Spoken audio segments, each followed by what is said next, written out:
Welcome back to Apex Sci-Fi. In the farthest reaches of the Outer Rim, there are things that blur the line between nature and machine. The most legendary of these are the Leviathan ships. They are not built in shipyards, they are grown in the deep vacuum of space. Moon-sized organisms with nervous systems made of fiber optics and hulls made of self-healing chitin. To the galaxy they are the ultimate luxury freighters. To a bounty hunter they are a nightmare. Inside a Leviathan, the corridors are throats, the rooms are organs, and the security system is a trillion aggressive antibodies designed to dissolve anything that does not belong.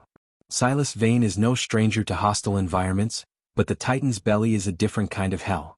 His target is Zoker, a black market smuggler who specializes in prohibited biotech. Zoker did not just hide on a Leviathan ship, he hijacked one.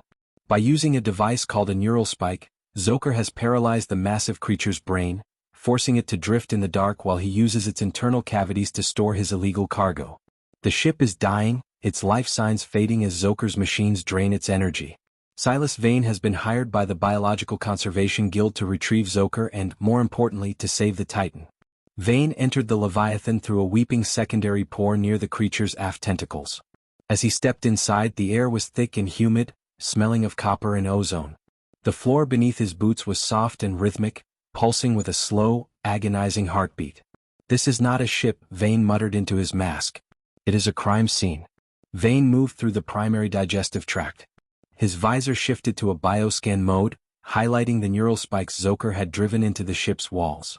Every few hundred meters, a swarm of antibodies, pale, multi-limbed creatures the size of wolves, emerged from the fleshy walls. They did not see a hunter, they saw an infection. Vane did not use his rifle. The sound and heat would only draw more of the swarm. Instead, he used a specialized pheromone spray that mimicked the ship's own signature, allowing him to glide past the white blood cells like a ghost. He found Zoker in the ship's central nervous hub, a cathedral-sized chamber filled with glowing synaptic clusters. Zoker had built a steel platform directly over the Titan's brain core. He was surrounded by a dozen hired mercenaries and a forest of humming machinery. Vane did not wait for an opening. He created one. He tossed a sonic disruptor into the center of the chamber. The device emitted a frequency that mimicked the Leviathan's own distress call. For a second, the entire ship buckled. The walls contracted, and a massive surge of gastric fluid flooded the lower levels of the hub.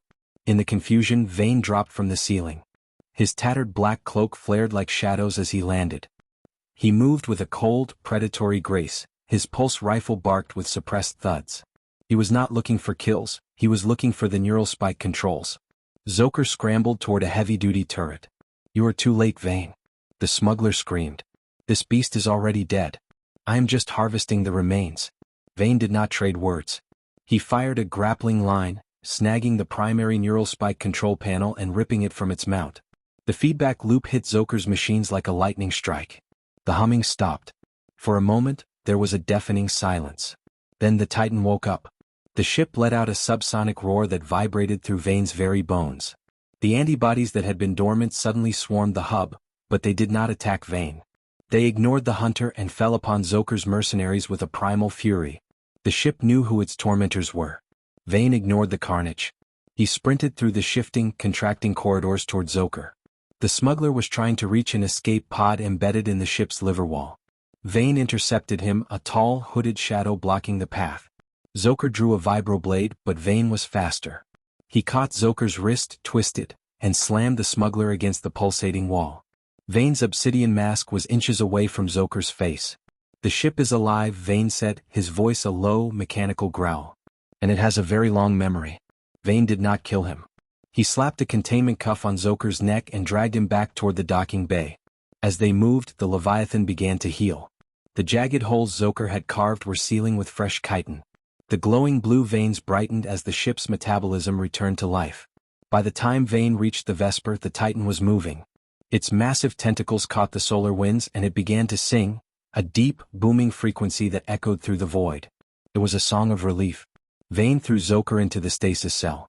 The smuggler was pale, shaking from the psychic trauma of the ship's awakening. "You saved it," Zoker whispered. "What?